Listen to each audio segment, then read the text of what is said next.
வணக்கம் நண்பர்களே. மீண்டும் ஒரு நிகழ்ச்சியில் உங்களை சந்திப்பதில் மகிழ்ச்சி. இன்றும் நான் ஒரு விழா பற்றித்தான் பேசப்போகின்றேன். அது மார்கழி திருவெம்பாவை தொடர்பான வியாக்கியானமாக அது இருக்கப் போகிறது. மார்கழி மாதம் பிறந்துவிட்டது. கார்காலத்தினுடைய பிற்கோரு நல்ல குளிர்காலம். இந்த குளிர் காலத்திலே நன்றாக வானம் பொழிந்து நதிகள் எல்லாம் ஓடி மிகச் சிறப்பாக வளம் சேர்க்கின்ற ஒரு காலம் இது. தமிழகத்தில் அளவுக்கு அதிகமான நதிகள் ஓடின. அவை வைகை நதி, பொருணை நதி மற்றும் காவிரி நதி, பாலாறு, தென்பெண்ணை, இப்படி பல நதிகளை நாங்கள் கூறுவோம். அவை இவ்வாறான காலகட்டங்களில் கார்காலங்களில் பெருக்கெடுத்து ஓடும். மழை வளம் சிறப்பாக இருக்கும். அதனால் பயிர் வளம் நிறைந்து காணப்படும். இவ்வாறான ஒரு சூழலிலே இந்த ஆற்று நீரை வரவேற்கின்ற ஒரு நிகழ்ச்சி நடைபெறுவது வழக்கம். அதை தண்பதம் கொள்ளும் தலைநாள் என்று எங்களுடைய சிலப்பதிகாரம் பேசும்.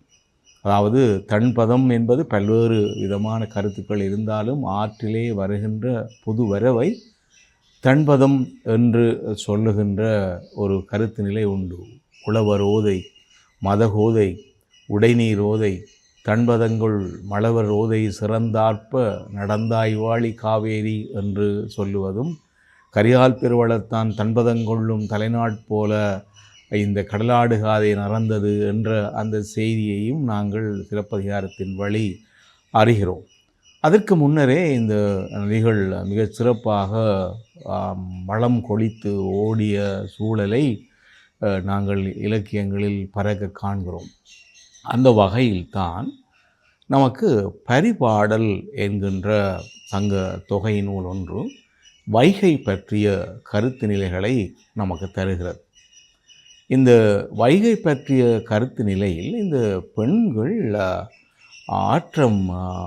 ஆற்றிலே அவர்கள் மகிழ்ச்சியாக ஆயத்துடன் கலந்து நீர் விளையாட்டு விளையாடுகிற நிகழ்ச்சிகள் பலவற்றை இந்த வைகை நதியிலே அவர்கள் நிகழ்த்தினார்கள் என்று குறிப்பிடப்படுகிறது. இந்த வைகை நதியிலே நீராடுதல் என்பது ஒன்று, அவர்கள் மகிழ்ச்சியாக கலிகொள்ளாயமோடு கலந்து அந்த நீரை வரவேற்பதும் மகிழ்ச்சி கொள்வதும் நீராடுவதும் என்பது ஒன்று. இரண்டு, இதை அடிப்படையாக வைத்து கொண்டு கன்னி பெண்கள் சில வழிபாடுகளை இயற்றுவதும் உண்டு. அந்த வழிபாடுகள் அம்பாவாடல் என்ற பெயரிலும், தைநீராடல் என்ற பெயரிலும், பாவை நோன்பு என்ற பெயரிலும் சங்கப்பாடல்களிலே பதியம் செய்யப்பட்டிருக்கின்றன.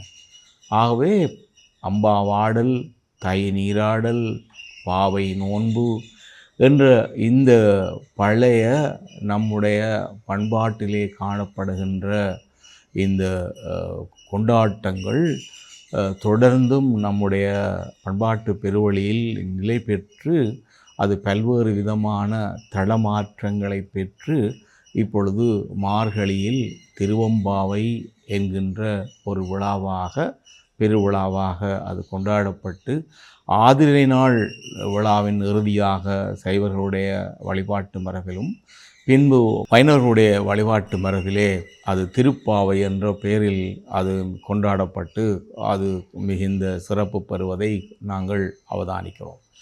ஆகவே இந்த பண்பாட்டு தொடர் ஓட்டத்தின் வளர்ச்சி பற்றிய சில கூறுகளை இந்த கலந்துரையாடலில் நான் உங்களுடன் பகிர்ந்து கொள்ளப் போகின்றேன். இந்த பரிபாடல் தான் இந்த அம்பாவாடல் பற்றிய ஒரு கருத்து நிலையை நமக்கு தருகிறது. அது எவ்வாறு தருகிறது என்றால், புரிநூல் அந்தணர் புலம் கலமேற்ப பொம்பாதகவியல் நிலவரைப்பு என அம்பாடலின் ஆய்தொடி கன்னியர் முனித்துறை முதல்வியர் முறைமை காட்ட பனிப்புலர்வு ஆடி என்று ஒரு பகுதி வருகிறது. அதாவது இந்த 6 குளங்கள் எல்லாம் சிறப்பாக ஓடி இருக்கிற ஒரு சூழலிலே இந்த பெண்கள் இந்த ஆற்று நீரிலே அல்லது போனால் குளத்து நீரிலே அவர்கள் நீராடி மகிழ்ந்து ஆடுகிற ஒரு ஆடலை அம்பா ஆடல் என்று பரிபாடல் குறிப்பிடுகிறது. இந்த அம்பாவாடல் என்ற பெயர் பின்பு தை நீராடல் என்ற பெயரிலும் குறிப்பிடப்படுகிறது. வைகை நதியில் பெண்கள் ஆடுகிற அல்லது கன்னி பெண்கள் ஆடுகிற அந்த நீராட்டத்தை தை நீராடல் என்றும் பரிபாடல் குறிப்பிடும். என அங்கு இன்ன பண்பின் நின் தை நீராடல் என்ற அந்த குறிப்பு வருகிறது. ஆகவே தை நீராடல் அம்பாவாடல் என்ற அந்த கருத்து நிலைகள் வருகிறது.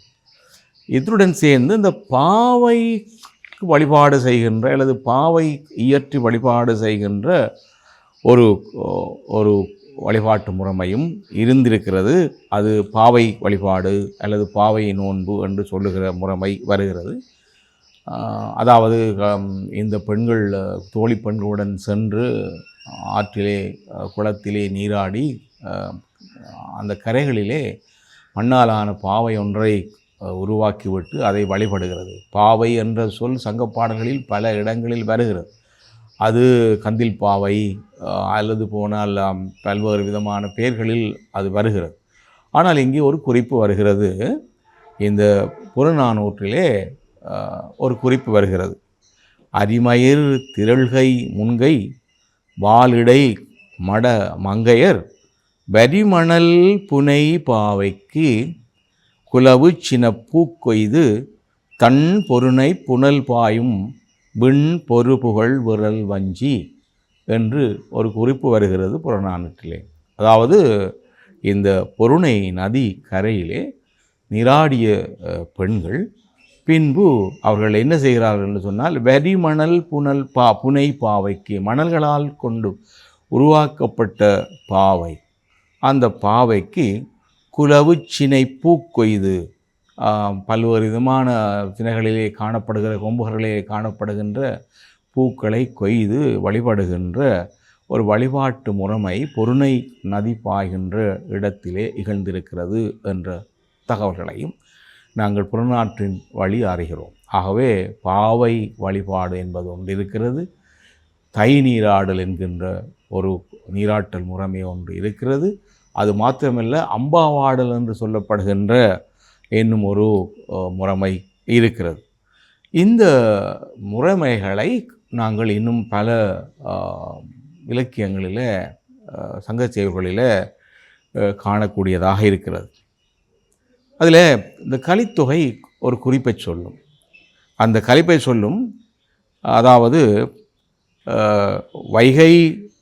வைகை அணி பொலிந்தினி தையில் நீராடிய தவம் தலைப்படுவையோ உருளாய் என்று ஒரு பெண்ணை பார்த்து பேசுவதாக அந்த பாடல் அமையும். அது தை நீராடலில் என்ற அந்த நிகழ்ச்சியை நோன்பாக அவள் நோட்டு அந்த நோன்பு நோற்றதன் ஊடாக நீ அதனுடைய பயனை பெற்றுக்கொண்டு விட்டாயோ பெறுவாயோ என்று உணவுவதாக அந்த பாடல் அமைந்திருக்கிறது. அது கலித்தொகை தருகிற குறிப்பு. இன்னொரு குறிப்பு வருகிறது. அது நற்றிணையில் வருகிறது ஒரு குறிப்பும். அதுவும் நல்ல ஒரு குறிப்பு. அதாவது தலைவனுக்கும் தலைவியருக்கும் தலைவிக்கும் இடையேயான அந்த இச்சரித்தல் என்ற நிகழ்விலே அது காலம் தாழ்த்தப்படுகிறது. இப்பொழுது தலைவனுக்கு துயர் வருகிறது. இந்த தலைவியுடன் சேராது போனால் நான் என்னுடைய வாழ்க்கை சிறப்பற்று போய்விடும் என்ற ஒரு எண்ணம் அவனுக்கு எழுகிற காரணத்தினால் அவன் தன்னுடைய தலைவியை சந்திக்க வந்திருக்கிறான். ஆனால் சந்திக்க முடியவில்லை. சிறைப்புறத்தானாக அவன் நிற்கிறான். தோழி நிற்கிறாள். ஆகவே இந்த தோழிக்கு புரியும்படியாக அவன் சொல்லுவதாக ஒரு பாடல் நற்றிணையில் அமைந்திருக்கிறது. அதாவது இந்த பெண்ணுடன் நான் இணைந்த நட்பு என்பது அது நீங்காத நட்பு என்பது, அவளை பிரிகின்ற வாழ்க்கை எனக்கு இல்லை. அந்த பெண்ணுடன் நான் பல்வேறு விதமான பரிசு பொருட்களை கொடுத்து நான் அவளை சந்தித்திருக்கின்றேன். ஆனால் இந்த நாட்கள் தொடர்ந்து நிகழ்ந்து கொண்டே இருக்கின்றன.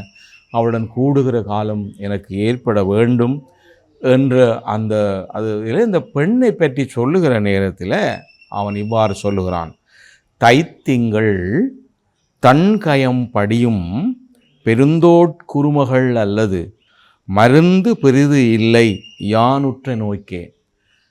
அருமையான வார்த்தை. யான் உற்ற நோய், நான் உற்ற இந்த காதல் பிரிவு என்பது எனக்கு நோயாக இருக்கிறது. இந்த நோய்க்கு மருந்து எதுவென்றால் இந்த பெண்ணுடன் சேர்வது தான். ஆகவே அவளுடைய தோள் சேர்வது தான் இந்த நோய்க்கு மருந்து. அந்த பெண் எப்படிப்பட்டவள் என்ற அந்த கருத்து நிலையில் அவன் சொல்வது என்றால், தைத்திங்கள் தை மாசத்திலே தன் கயம் படியும், குளிர்ந்த கயம் என்பது குளம் என்று குறிப்பிடுவோம். தன் கயம் படியும், படியும் என்றால் அங்கே நீராடுவது. தன் கயம் படியும் பெருந்தோட்குறுமகள் அல்லது பெரிய தோள்களை உடைய இந்த சிறிய பிள்ளை அவள் அல்லது மருந்து பெரிதில்லை என்று. இப்போ இந்த வழக்கம் தொடர்ந்து நம்முடைய பண்பாட்டு பெருவழியிலே இருந்திருக்கிறது. கன்னிப்பெண்கள் இந்த ஆற்றிலே வெள்ளம் வருகிற நேரத்தில் அல்லது குளங்கள் அளவுக்கு அதிகமாக நிரம்பி இருக்கிற நேரத்திலே அவர்கள் ஒரு நோன்பை, கன்னி நோன்பை நோற்பார்கள் என்பது. அந்த நோன்பு நோக்கிற நேரத்தில் அதை அம்பா ஆடல் என்றும் அதனை தை நீராடல் என்றும் அதை அவர்கள் குறிப்பிடுகிற பாவை நோன்பு என்றும் குறிப்பிடுகிற வழக்கம் இருக்கிறது. ஆகவே இது ஒரு நம்முடைய பண்பாடு சார்ந்த ஒரு வழிபாடு. அதுவும் திருமணம் ஆகாத கன்னியர்கள் சார்ந்த வழிபாடு. இதனுடைய தொடர் வளர்ச்சியாக பேசப்படுகிற மிக முக்கியமான ஒரு விடயம் என்னவென்றால், இந்த வழிபாடு ஏன் இயற்றப்படுகிறது என்ற ஒரு வினாவை எழுப்ப வேண்டி இருக்கிறது. ஆகவே இந்த வழிபாடு, கன்னிப்பெண்கள் ஏன் வழிபாடு செய்கிறார்கள் என்றால், அதில் 2 நோக்கங்கள் உண்டு. ஒரு நோக்கம் பொது நோக்கம், இன்னொன்று சிறப்பு நோக்கம். பொது நோக்கம் எதுவென்றால், நாட்டிற்கு நல்ல மழை பொழிந்து இந்த பூமி செழித்து பட்டி பெருகுதல், பால்பான பொங்குதல், மேளி பெருகுதல், எல்லோரும் வாழுதல் என்ற ஒரு கோட்பாடு அவர்களிடம் காணப்படுகிறது. இது பொது வெளி சார்ந்த கோட்பாடு. இன்னொரு கோட்பாடு இருக்கிறது, தமக்கு நல்ல கணவர் அமைய வேண்டும் என்பது. ஆகவே கன்னிப்பெண்கள் தமக்கு நல்ல கணவர் அமைய வேண்டும் என்கின்ற நோக்கத்தை சிறப்பு நோக்கமாகவும், அதுபோலவே இந்த நாட்டிற்கு நல்ல மழை பெய்து அந்த பொழிந்து அது நாடு சிறக்க வேண்டும் என்கின்ற ஒரு பெருநோக்கமாகவும் இந்த விழா, இந்த கொண்டாட்டங்கள் பண்டை தமிழகத்திலே கொண்டாடப்பட்டிருக்கின்றன என்பது மிக முக்கியமான தகவல்களாக இலக்கியங்களில் வெளி அறிய முடிகிறது. நன்றி நண்பர்களே. மீண்டும் உங்களை அடுத்த நிகழ்விலே சந்திக்கும் வரை வணக்கம்.